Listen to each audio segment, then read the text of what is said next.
Muy buenas tardes, hermanos de la Iglesia Jico. Estamos de regreso con ustedes para estudiar la palabra de Dios juntos en este domingo por la tarde. Les mando muchos saludos. Estamos orando por ustedes y por favor estén al pendiente de las peticiones de oración en el grupo de WhatsApp de allí de la Iglesia Jico, y si usted no está ahí, mándenme un mensaje para que le podamos incluir. Y también, hermanos, si usted tiene alguna petición, háganoslo saber. Estén al pendiente de las predicaciones los miércoles, los domingos en la tarde, y estamos transmitiendo los domingos en la mañana.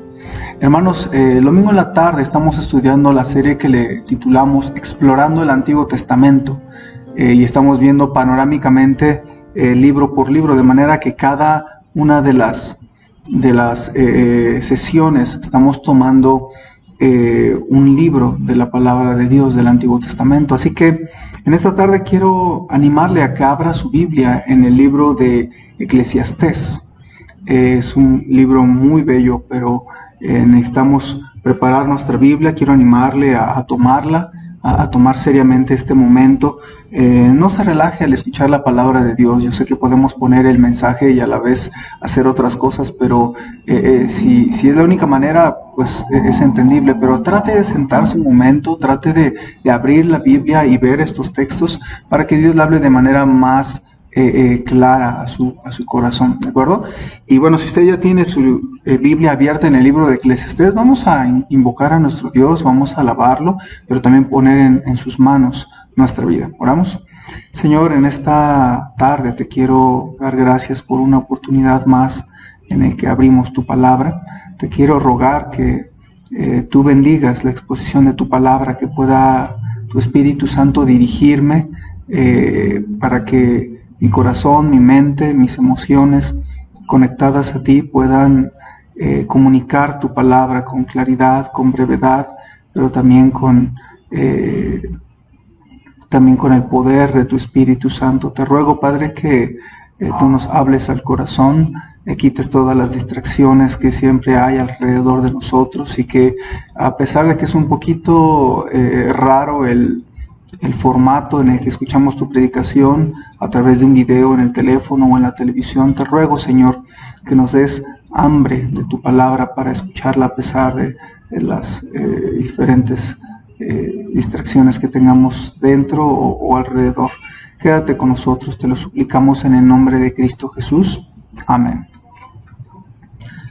Hermanos, al platicar con mucha gente mayor, me he dado cuenta que muchos de ellos tienen muchas historias que contar, pero muchos de ellos tienen también remordimientos. He platicado con mucha gente y tiene algunas veces historias fascinantes. Me han contado de personas de cuando estuvieron en el movimiento del 68 de los jóvenes, cómo se mataron a los estudiantes ahí en la plaza de Tlatelolco, cómo iban por las calles los tanques, y verdaderamente es impactante ver testimonio de esta gente adulta, cómo nos comparten todas estas cosas.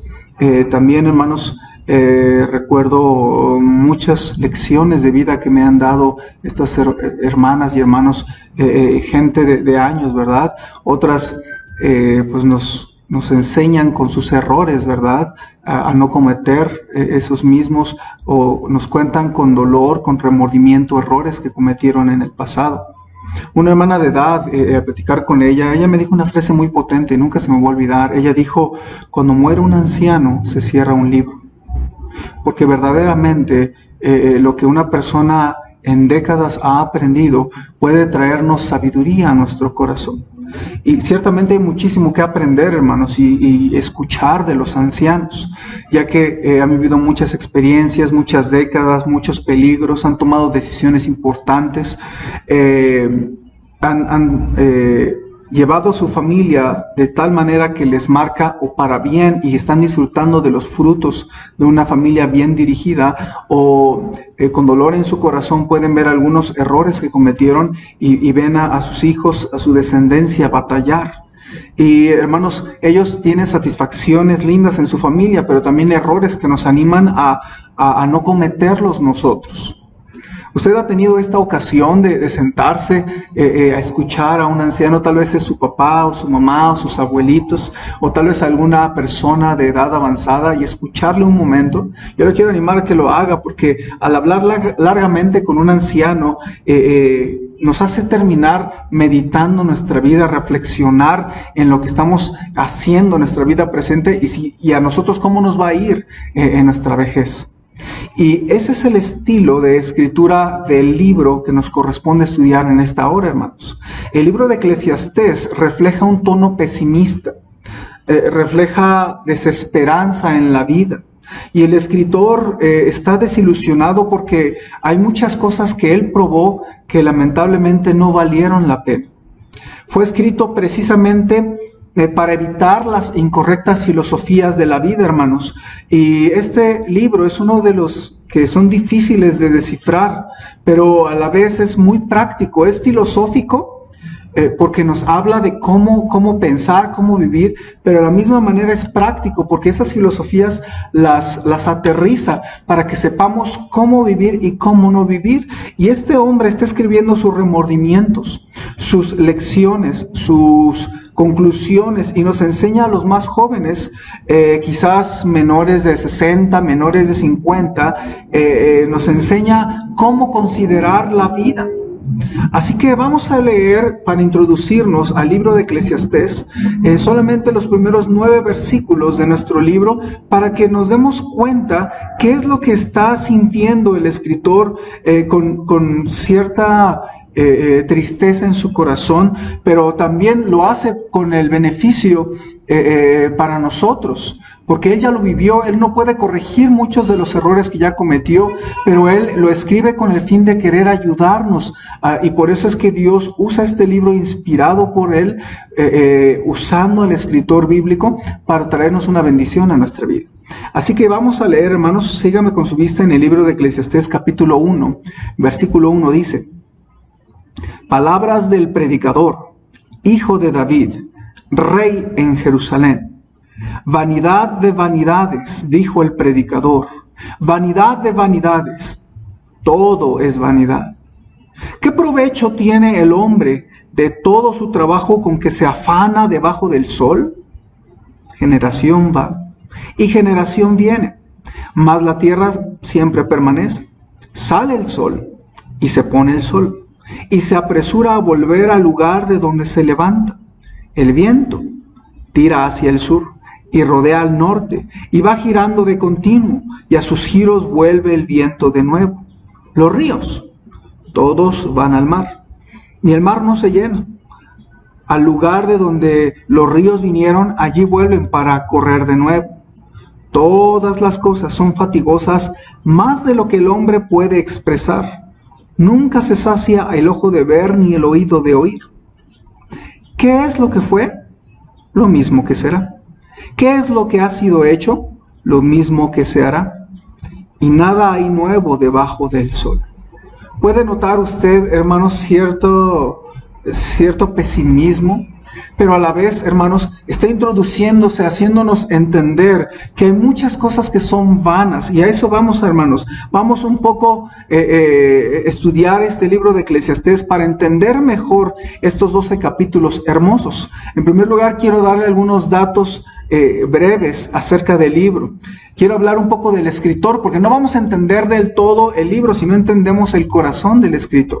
El escritor de Eclesiastés no se detecta claramente en el libro, pero hay muchas pistas acerca de él, porque se trata de un rey, y se habla de que es hijo de David, y se dice que fue y vivió en Jerusalén y que tuvo poder. Si usted lee todo el libro, va a ver un hombre que tuvo poder, riquezas, fama, placer, vicios, música, posesiones, inteligencia, y los tuvo de una manera ilimitada. Vea el capítulo 1, versículo 16, ahí en nuestro texto. Fíjese cómo dice el escritor: hablé yo en mi corazón diciendo, he aquí yo me he engrandecido y he crecido en sabiduría sobre todos los que fueron antes de mí en Jerusalén, y mi corazón ha percibido mucha sabiduría y ciencia.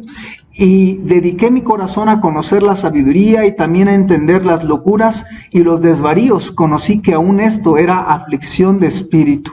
Y lo que está diciendo aquí el escritor es: yo probé de todo. Y todas estas pistas, por la descripción que se nos da y de acuerdo a la tradición, creemos que el rey Salomón es el más adecuado para este perfil, ¿verdad? Y que no hay hombre que pudo haber llenado los zapatos de las características que se da del escritor de Eclesiastés, sino el mismo rey Salomón, escribiendo en sus años de senectud este libro. Entonces, ya como anciano, escribiendo sus memorias, si me permite la expresión, y dando enseñanza e instrucción a los más jóvenes. Entonces, el escritor, podemos decir satisfactoriamente, tranquilamente, que es el rey Salomón. Y el rey Salomón se supone que fue el más sabio, pero no fue el que tuvo la mejor vida. Por eso hay que entender lo que él nos dice en sus reflexiones y memorias.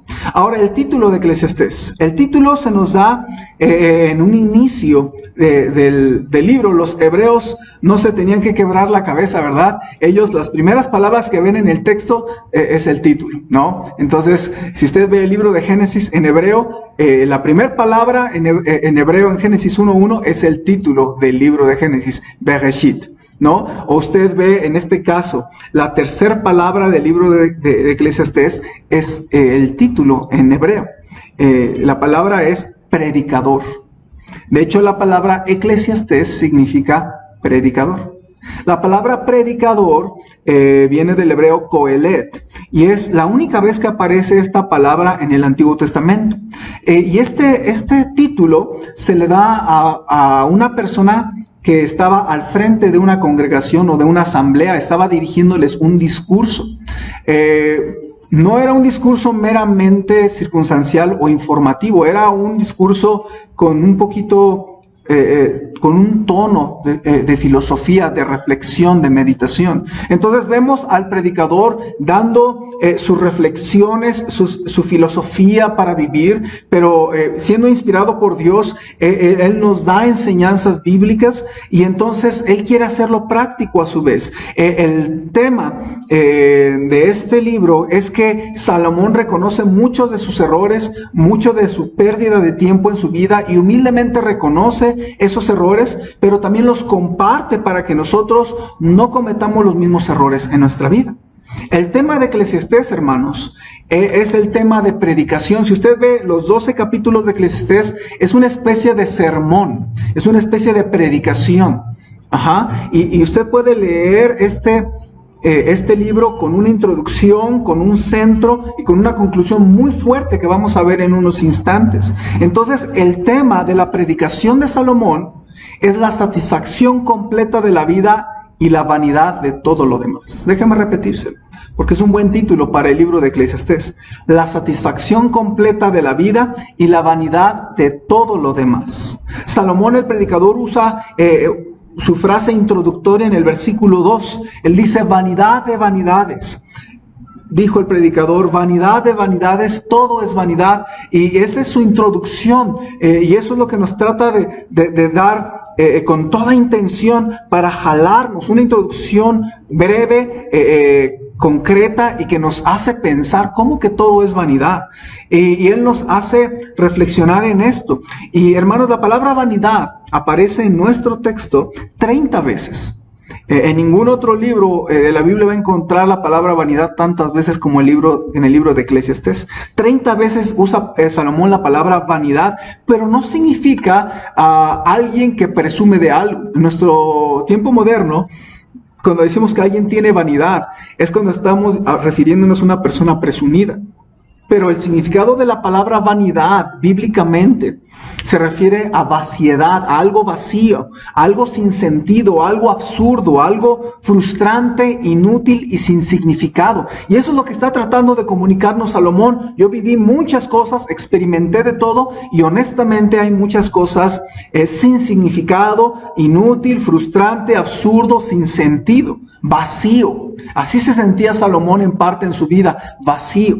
Y es lo que Él quiere comunicar para darnos lección. Ahora, hermanos, vamos a algunas lecciones prácticas del predicador para nuestra vida, porque el libro de Eclesiastés es bien práctico. Sí, tiene un tono pesimista y un tono un poco filosófico, pero afortunadamente ese tono filosófico lo sabe digerir para llevarlo a la práctica. Así que vamos a ver algunas lecciones, hermanos. Síganme, por favor. Vamos a capítulo 1, ahí donde estamos, pero vea el versículo 12 al 14.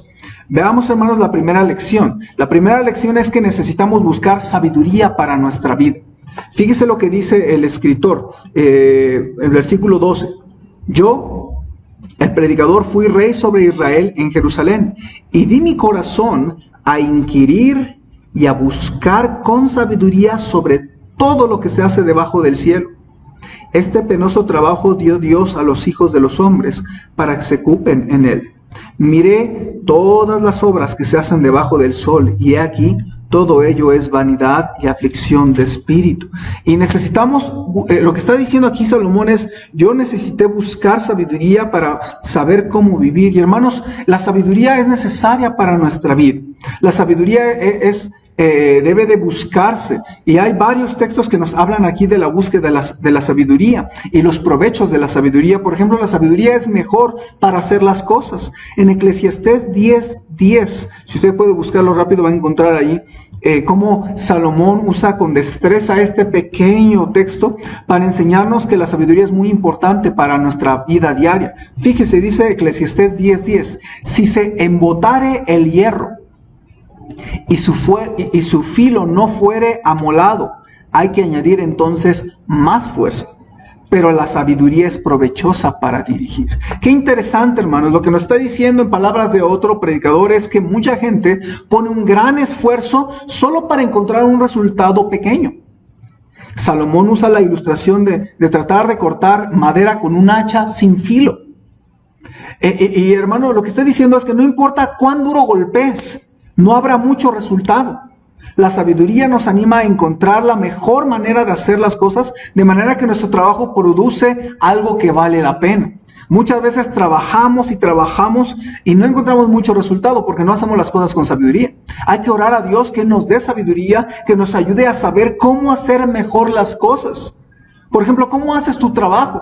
Muchas veces nos fatigamos por 8, 10 horas y no encontramos mucho provecho porque no hacemos las cosas con sabiduría. Hay que pedirle a Dios que nos enseñe, dame sabiduría para saber cómo hacer las cosas mejor para que tengan mejor fruto, mejor producto. O tal vez tú al leer la Biblia dices, no, es que no sirve de nada, pastor, yo leo mi Biblia pero no siento que me ayude. Bueno, tienes que pensar en cómo hacer mejor las cosas. Tienes que preguntarte cómo lees la Biblia, cuándo lees la Biblia, a qué hora lees la Biblia y en qué lugar lees la Biblia, para sacarle mejor provecho. Yo le digo, para exprimirle mejor los jugos. No es lo mismo leer la Biblia antes de dormir que leerla en la mañana o leerla en soledad a una hora donde estás fresco mentalmente. Y necesitamos aprender con sabiduría cómo y cuándo y en dónde y qué parte de la Biblia leer. Hermanos, también debemos de pensar en que la sabiduría de Dios nos debe de llevar a servirle mejor. Necesitas preguntarte si estás sirviendo con la sabiduría de Dios. A veces servimos y hacemos, pero es puro activismo porque no hay resultados. Y sin los resultados, entonces, ¿cómo vamos a poder traer fruto a nuestro Dios? Cuando Dios quiere que llevemos mucho fruto y que nuestro fruto permanezca. Así que hay que pensar mejor cómo hacer las cosas. También la sabiduría nos enseña a la hora de hablar, cómo hablar. Eclesiastés 10:12 dice, las palabras de la boca del sabio son llenas de gracia, mas los labios del necio causan su propia ruina. Así que la sabiduría se conoce por la manera en que hablamos, hermanos. No necesariamente por nuestra edad o por los años que tenemos de conocer al Señor. Hay gente muy joven que ha aprendido a hablar con la sabiduría de Dios. Y hay gente adulta que habla con mucha necedad y con mucha falta de cordura. Por eso la edad no es madurez, ni la juventud es necedad necesariamente. Y lo que nos está diciendo este texto es que podemos usar sabiduría para hablar. Hermanos, ¿cuántas veces nos metemos en errores, en problemas por no orar, no pensar cómo debemos tratar este asunto, qué debemos hablar y qué no debemos hablar? Es importante hablar con cuidado cuando hablamos con nuestra pareja. No sé si usted se ha llegado a meter en problemas por decir algo que no debió haber dicho o no decirlo de la manera que lo debió haber dicho.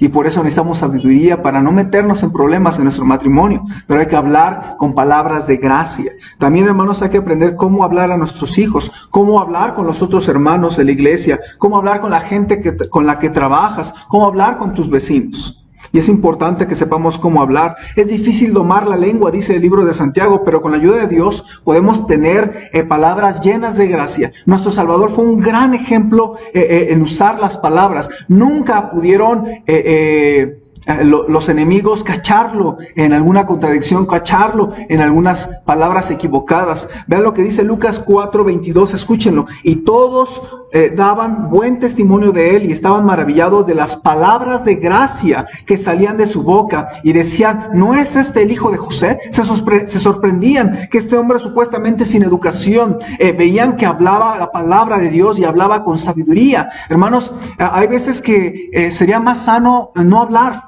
Calladito nos vemos más bonitos. Y si usted no va a decir algo de edificación y algo de provecho, será mejor guardar silencio. Si usted va a decir algo hiriente o algo enojado o algo que usted no lo ha pensado y reflexionado bien, será mejor callar hasta que Dios nos dé paz y podamos con claridad hablar un asunto.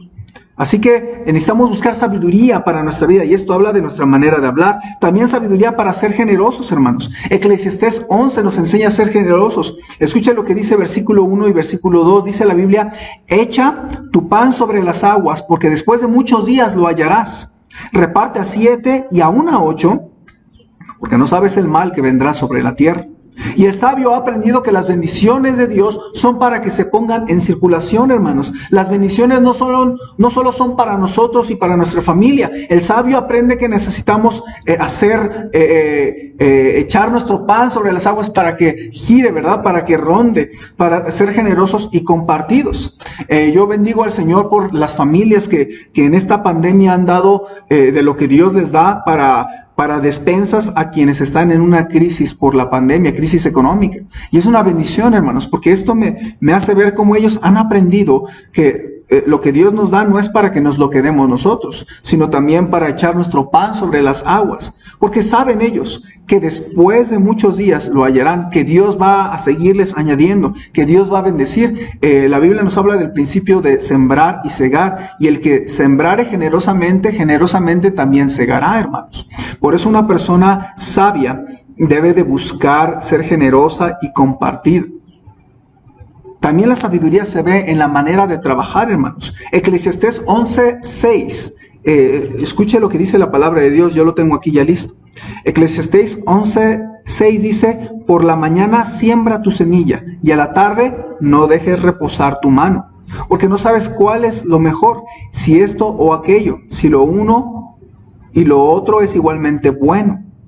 En Eclesiastés 9:10 dice, todo lo que te viniere a la mano para hacer, hazlo según tus fuerzas. Y lo que está diciendo la Biblia, hermanos, es que una persona sabia ha aprendido a ser trabajadora. Sí debemos de pensar cómo hacer las cosas, pero no para descansar más, sino que la sabiduría nos lleva a ser más trabajadores. Una persona de fe y que ama a Dios no vive cruzada de brazos esperando.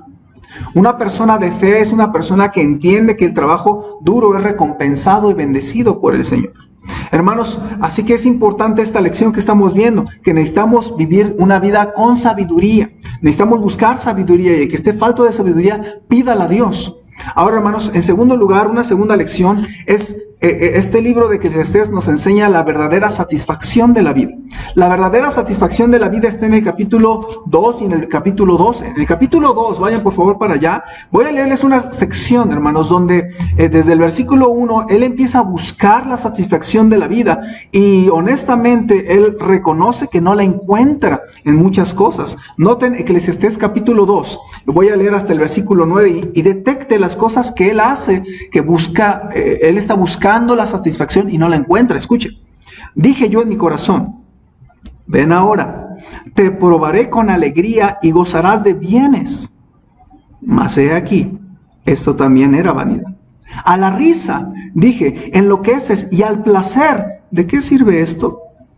Puse en mi corazón agasajar mi carne con vino y que anduviese mi corazón en sabiduría, con retención de la necedad, hasta ver cuál fuese el bien de los hijos de los hombres, en el cual se ocuparan debajo del cielo todos los días de su vida. Engrandecí mis obras, edifiqué para mí casas, planté para mí viñas, me hice huertos y jardines, y planté en ellos árboles de todo fruto.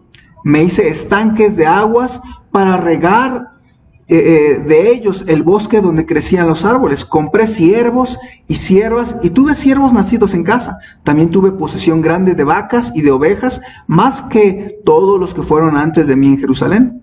Me amontoné también plata y oro, y tesoros preciados de reyes y de provincias. Me hice de cantores y cantoras, de los deleites de los hijos de los hombres, y de toda clase de instrumentos de música.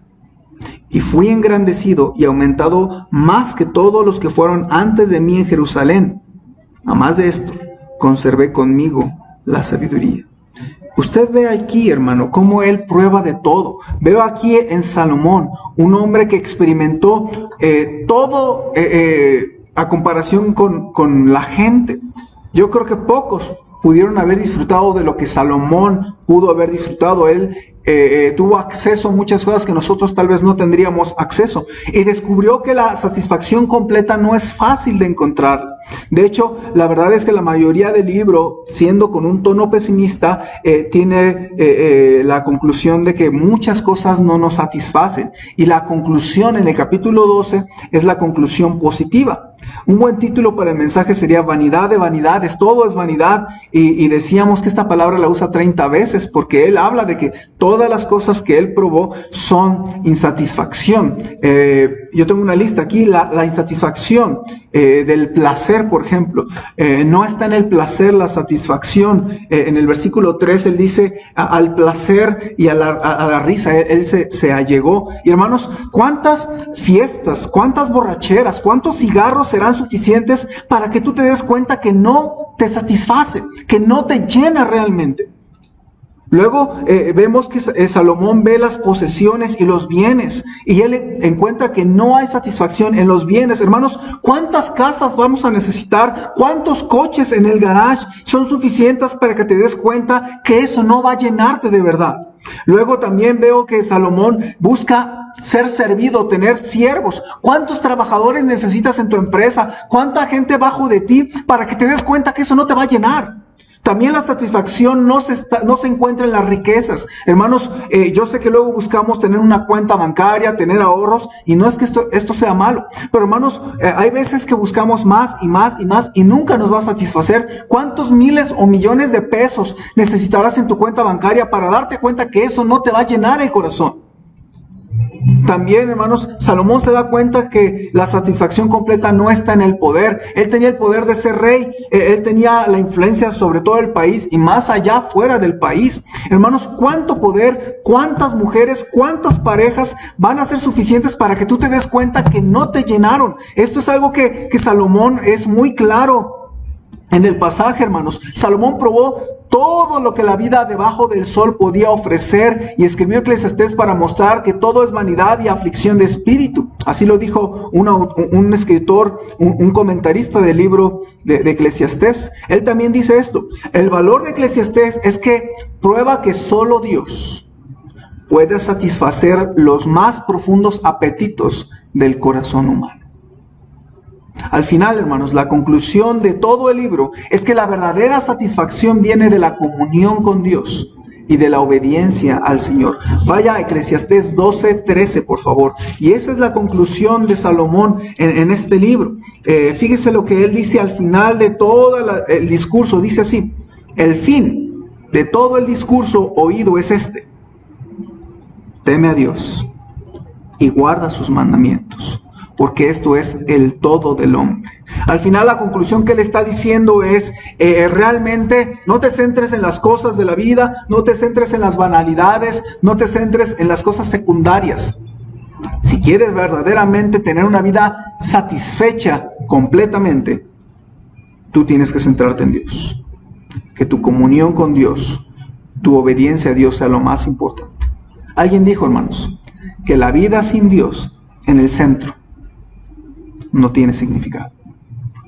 La vida sin Dios en el centro de su vida no tiene significado. Lamento que muchos cristianos se han visto envueltos en esto de que Dios me bendiga más, pero las bendiciones de Dios no satisfacen del todo. Comunión con Dios y obediencia a Él son lo que verdaderamente da satisfacción al alma, hermano. No pierda su tiempo en otras cosas. No pierda su tiempo dándoselo a otras prioridades, porque al final de sus días va a tener remordimientos. Y le quiero animar que usted centre sus prioridades. Muchas cosas no son malas, simplemente están fuera de prioridad. Hermanos, Salomón nos trata de enseñar que la verdadera satisfacción de la vida está en el Señor. Y como cristianos ya hemos encontrado al Señor Jesucristo como nuestro Salvador. Ahora permanezcamos en Él y Él en nosotros. Y tengamos comunión en Él para que seamos llenos de satisfacción, hermanos, y estemos verdaderamente completos en Él, hermanos. Otra lección que quiero que veamos, hermanos, es que Salomón nos habla de que los tiempos de Dios siempre son los mejores para la vida. Regrese a Eclesiastés capítulo 3, por favor. Y en Eclesiastés capítulo 3 se usa una manera muy preciosa de poesía hebrea. Se usa una palabra repetitiva, la palabra mejor. Y es interesante porque en el capítulo 3 se habla del tiempo, ¿ok? Ahora antes de llegar a lo que estoy diciendo de lo mejor, vamos al capítulo 3 y vamos a ver cómo Salomón enseña que los tiempos de Dios siempre son los mejores para la vida. Vea el capítulo 3, versículos del 1 en adelante, y vea cómo habla de la palabra tiempo, tiempo, tiempo, tiempo. Y fíjese lo bello que es este texto a la hora de enseñarnos de que los tiempos de Dios siempre son los mejores en nuestra vida. Note lo que dice Eclesiastés 3:1. Todo tiene su tiempo, y todo lo que se quiere debajo del cielo tiene su hora. Tiempo de nacer y tiempo de morir. Tiempo de plantar y tiempo de arrancar lo plantado. Tiempo de matar y tiempo de curar. Tiempo de destruir y tiempo de edificar. Tiempo de llorar y tiempo de reír. Tiempo de endechar y tiempo de bailar. Tiempo de esparcir piedras y tiempo de juntar piedras. Tiempo de abrazar y tiempo de abstenerse de abrazar. Tiempo de buscar y tiempo de perder. Tiempo de guardar y tiempo de desechar. Tiempo de romper y tiempo de coser. Tiempo de callar y tiempo de hablar. Tiempo de amar y tiempo de aborrecer. Tiempo de guerra y tiempo de paz. Y es precioso este texto. Y lo que está diciendo, hermanos, es que hay tiempo para lo importante. Hay tiempo para todo. En el capítulo, ahí mismo, pero en el versículo 17, fíjese lo que dice la Biblia. Y dije yo en mi corazón, al justo y al impío juzgará Dios, porque allí hay un tiempo para todo lo que se quiere y para todo lo que se hace. Y hermanos, lo que está diciendo Salomón es, hay tiempo para lo importante, hay un tiempo para las cosas. Y solo los sabios pueden darse cuenta de los tiempos correctos para cada cosa. Y esto es importante, hermanos, saber los tiempos en los que hacemos las cosas. Eclesiastés 8:6 dice, el que guarda el mandamiento no experimentará mal, y el corazón del sabio discierne el tiempo y el juicio. Así que muchas veces nos equivocamos al hacer las cosas no porque sea una cosa incorrecta, sino porque lo hacemos en el tiempo incorrecto. Hay un tiempo correcto para estudiar, uno para trabajar. Los jóvenes quieren trabajar en vez de estudiar, y los adultos quieren trabajar en vez de estudiar. Hermanos, hay tiempo para todo, hay tiempo para dormir, hay tiempo para comer, hay tiempo para descansar, para invertir, hay tiempos en la juventud para vivirla responsablemente, hay tiempo para gastar y tiempo para ahorrar. Pero a veces es puro tiempo de gastar, ¿verdad? Y no hay tiempos para ahorrar a veces. Hay tiempo para reír y hay tiempo para llorar, y a veces no entendemos las diferencias. Hermanos, eso es lo que nos está diciendo, que cuando nosotros no hemos aprendido el tiempo correcto de las cosas, vamos a tener malas consecuencias. Los jóvenes abrazan cuando es tiempo de abstenerse de abrazar, y la Biblia habla de abstenerse de muchas cosas como jóvenes, que son realmente diseñados para la relación de una pareja casada. Así que, hermanos, lamentablemente México es uno de los países con mayor índice de embarazos en adolescentes. Y esto es porque no se ha enseñado que el problema no es que sea pecado tener bebés. El pecado es que se hizo fuera de tiempo, fuera de forma, fuera de los tiempos de Dios, fuera del diseño de Dios y tiene malas consecuencias. Por eso necesitamos buscar el tiempo de Dios. Cada tiempo tiene su labor y cada cosa en su tiempo adecuado, hermanos. Dios hizo las cosas hermosas cuando se hacen en su tiempo. Vea Eclesiastés 3:11. Todo lo hizo hermoso en su tiempo. Y ha puesto eternidad en el corazón de ellos, sin que alcance el hombre a entender la obra que ha hecho Dios desde el principio hasta el fin. Al principio dice, todo lo hizo hermoso en su tiempo. Tú descubre qué es lo que Dios quiere que tú hagas en este momento y tu vida va a ser hermosa.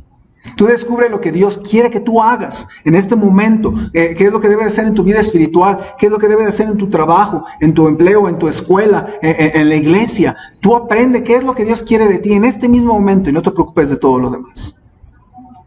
Hermanos, necesitamos aprender a vivir según los tiempos de Dios. El Salmo 31:15 empieza con una frase muy hermosa diciendo, en tu mano están mis tiempos. Tú has puesto tu vida, tus tiempos en las manos de Dios. Tú estás dispuesto a esperar en el tiempo de Dios. Tú estás dispuesto a no acceder a algo si no es en el tiempo de Dios. Es importante pensar y decidir esto, hermanos. Cuarta lección. Dios anhela para nosotros una vida que es mejor. Capítulo 7, por favor.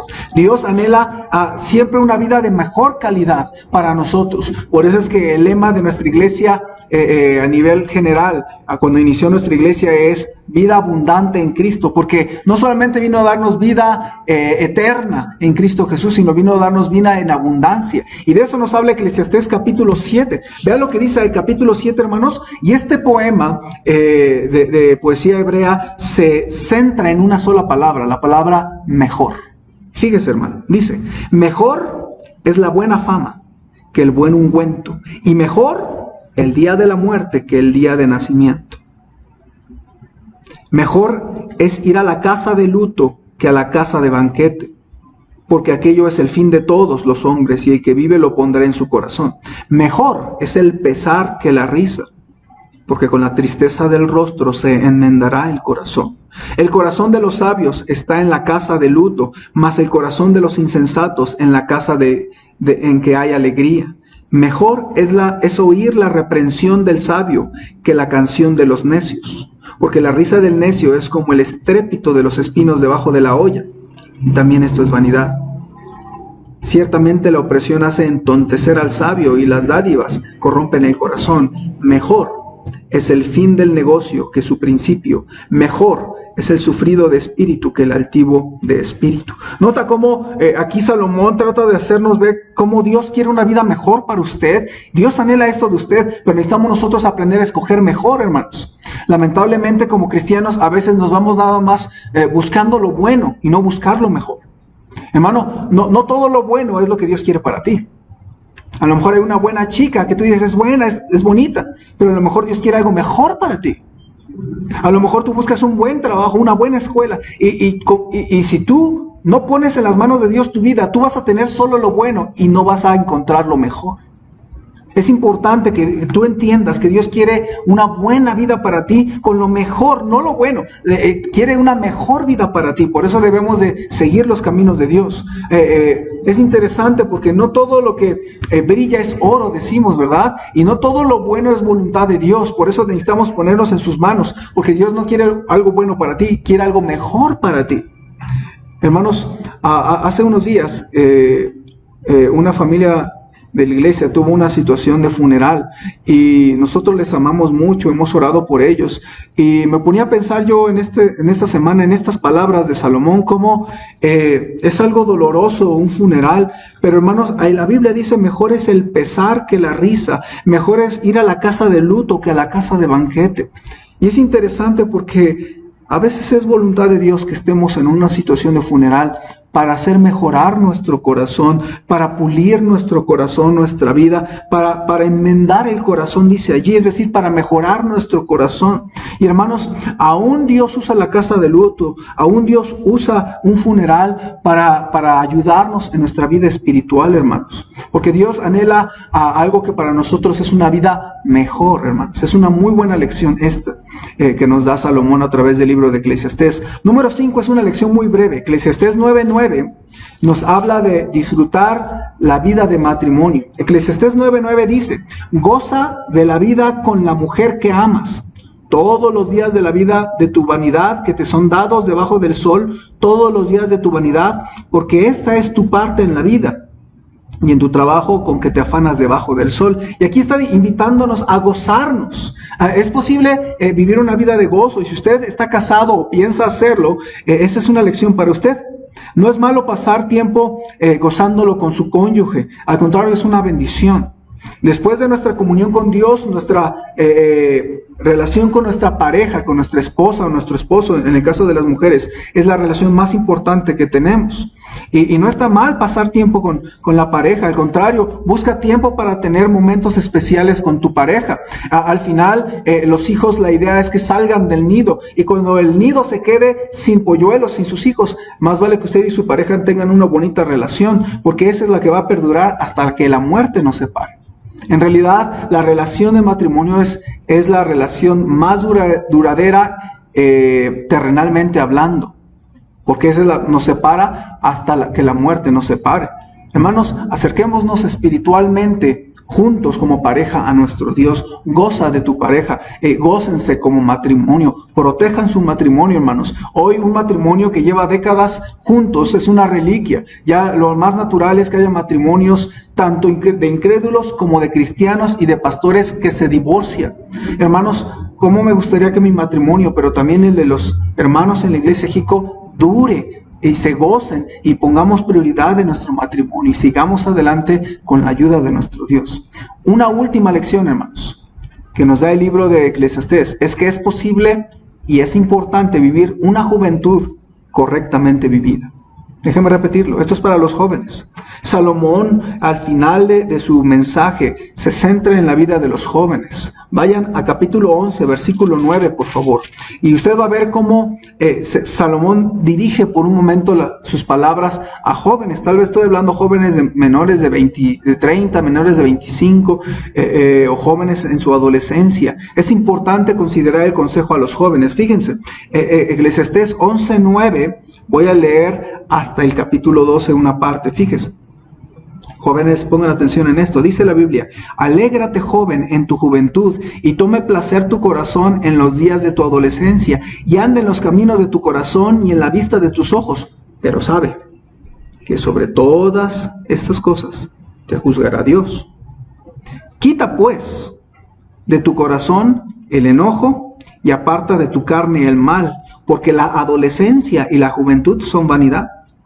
Acuérdate de tu Creador en los días de tu juventud, antes que vengan los días malos y lleguen los años de los cuales digas: no tengo en ellos contentamiento. La juventud bien vivida, hermanos jóvenes, es una juventud equilibrada.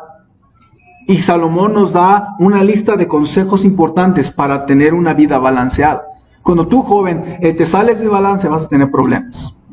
Pero cuando tú, joven, buscas a tener una vida balanceada, vas a tener una vida llena de bendición, una vida equilibrada y una vida que va a llegar a una buena adultez, con buenas decisiones, y no vas a tener muchos remordimientos. Veamos cuáles son algunos de estos consejos que nos da Salomón para tener una vida bien equilibrada, una juventud correctamente vivida.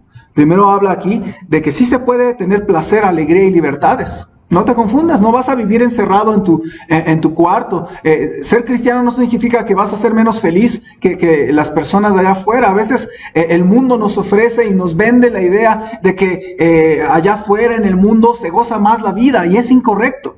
Vivir como cristiano equilibradamente, vivir una juventud, una soltería como Dios quiere, es una de las cosas más hermosas y que todo el mundo va a envidiar allá afuera. Tú no tienes que envidiar nada allá afuera al mundo, porque no tiene nada que ofrecerte. Una vida bien vivida, una juventud correctamente vivida y equilibrada según Dios, es una vida, una juventud que va a estar llena de gozo, de alegría, y que tú vas a voltar hacia atrás y tú vas a ver que valió la pena vivirla como Dios quiere que tú la vivas.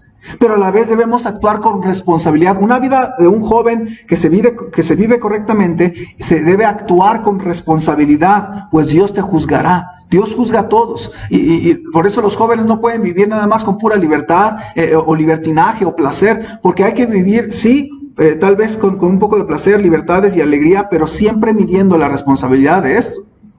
Toda libertad tiene una responsabilidad. Muchos jóvenes esperan tener su credencial del INE para hacer lo que quieran y salirse del yugo tan fuerte bajo el cual estaban de sus padres. Y se salen y viven una vida miserable y cometen errores en su vida y pagan las consecuencias de una vida sin responsabilidad. Jóvenes, actúa con responsabilidad. Tú tienes 12 años, sé madurito. Tienes 15 años, tienes 17 años, ya tienes tu INE a los 18 años, ahora te toca ser responsable. No es fácil vivir una vida responsable. Y jóvenes que viven una vida equilibrada deben de vivir una vida de responsabilidad. Y también hay que cuidarnos del enojo y apartarnos del mal. Un joven debe aprender a huir solo del mal. No va a estar tu pastor, no va a estar tu mamá, no va a estar tu papi para decirte que ese cigarro está mal. No va a estar tu mami para decirte, no te fumes la marihuana, no vayas a la fiesta, no te tomes la cerveza, no tengas una novia incrédula, porque ellos no te van a ver todo el tiempo. Tú tienes que aprender a ser maduro, responsable y decir, yo quiero que Dios bendiga mi vida, yo quiero tener una vida balanceada, bendecida por el Señor. Yo me voy a apartar del mal, aunque mis papás no me vean, aunque no me vea mi pastor, aunque no me vea ninguna autoridad, yo quiero que Dios me bendiga. Y entonces es importante tener una vida equilibrada, una vida que se aparte del mal, que se aparte del enojo. Nuestra vida espiritual es de más alta prioridad, por eso dice en el versículo 1 del capítulo 12, acuérdate de tu Creador en los días de tu juventud. Joven, no hagas esto. Muchos jóvenes se dedican a su propia vida y en su vejez ahora sí le quieren dar su tiempo al Señor. No, dale tu juventud al Señor. Nuestra vida espiritual es de más alta prioridad y debemos de acordarnos de nuestro Señor en nuestra juventud. Sírvele. Busca que Él te dirija, busca que Él te corrija, busca que Él te advierta, busca vivir tu juventud en sus caminos. Si tú nunca has hecho esto, te quiero invitar a hacer esto. Dedícale 5 años completamente a tu Señor. Me estoy refiriendo, no que no vayas a la escuela, no que no trabajes, que tú te centres en Dios como tu prioridad en tu juventud. 5 años. Y si después de 5 años tú volteas a ver y recapitulas en tu vida esos 5 años y tú crees que no valió la pena, entonces vete al mundo si tú quieres. Pero si después de yo hice esto, después de ver 5 años en mi vida, como yo se los di al Señor, yo me di cuenta que valió la pena. Yo me di cuenta que Dios paga bien. Yo me di cuenta que Dios bendice una vida equilibrada, que Dios bendice una vida correctamente vivida. Y entonces, ¿sabes qué? ¿Para qué te vas al mundo? Decidí seguir viviendo mi juventud en los caminos de Dios.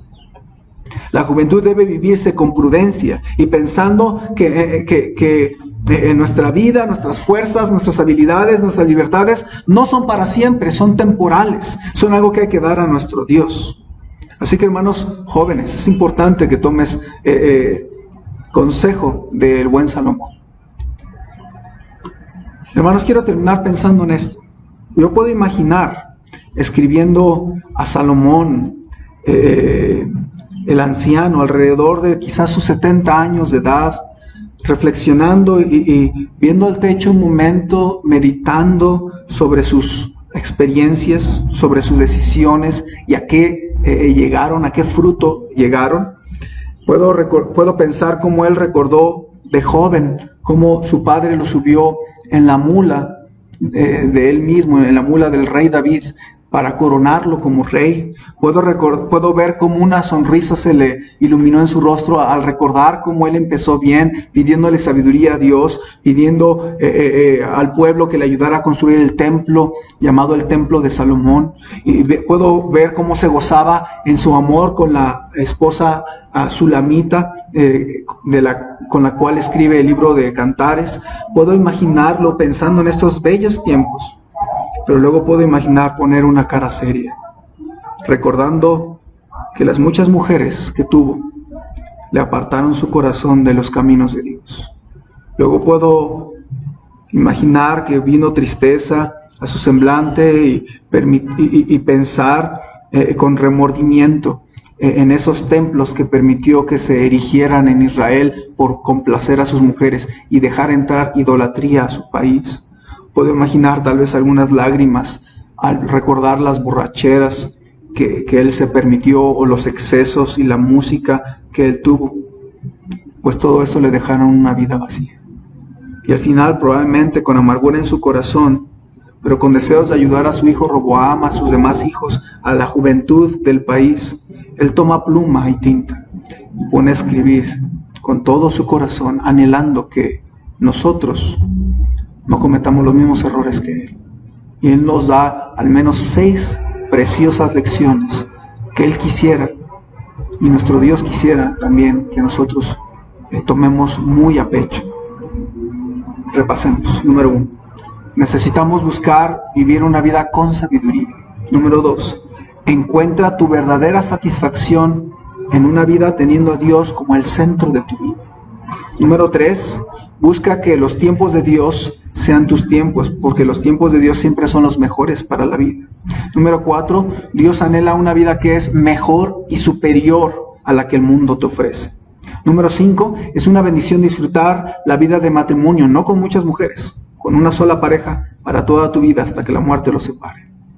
Y número 6. Es posible y es importante vivir una juventud correctamente vivida en balance, para que tú llegues a tu adultez, llegues a tu matrimonio o llegues a ser abuelito y puedas ver hacia atrás y puedas tener una sonrisa en tu rostro agradeciéndole a Dios, porque con una vida equilibrada tomaste buenas decisiones y no vas a tener remordimientos.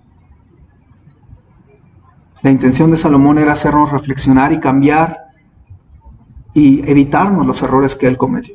¿Qué decisión tú debes tomar para corregir algunos asuntos, algunos errores? ¿Qué cambios necesitas hacer en tu vida para que sea mejor y que sea en los tiempos de Dios? Te quiero animar a tomar un tiempo verdaderamente serio de oración y tomar algunas decisiones. Señor, pongo en tus manos a mis hermanos, ayúdalos a tener el discernimiento y saber qué decisión, qué asunto es el que tú quieres que tomen en oración y que puedan cambiar su vida y tomar decisiones. Ayuda a nuestros hermanos, ayuda a los matrimonios, ayuda a los jóvenes a vivir la vida que tú quieres que vivamos. Y ayúdanos a llegar a nuestra vejez, no como la de Salomón, sino una vejez bien vivida, una vejez de bendición, de cosecha de buenas cosas. Padre, bendice a la iglesia de Jico, ayúdanos en medio de la cuarentena. Te lo rogamos en Cristo Jesús. Amén. Hermanos, les amamos y recuerde el seguir esforzándose en oración, en su lectura bíblica, en su comunión con el Señor. Y también les animamos, hermanos, a seguir ofrendando a nuestro Dios, mandar nuestro diezmo, nuestra ofrenda misionera para mandarla a los misioneros y aún en la pandemia poder hacer la labor de la obra de Dios juntos. Hermanos, Dios los bendiga, estamos en contacto.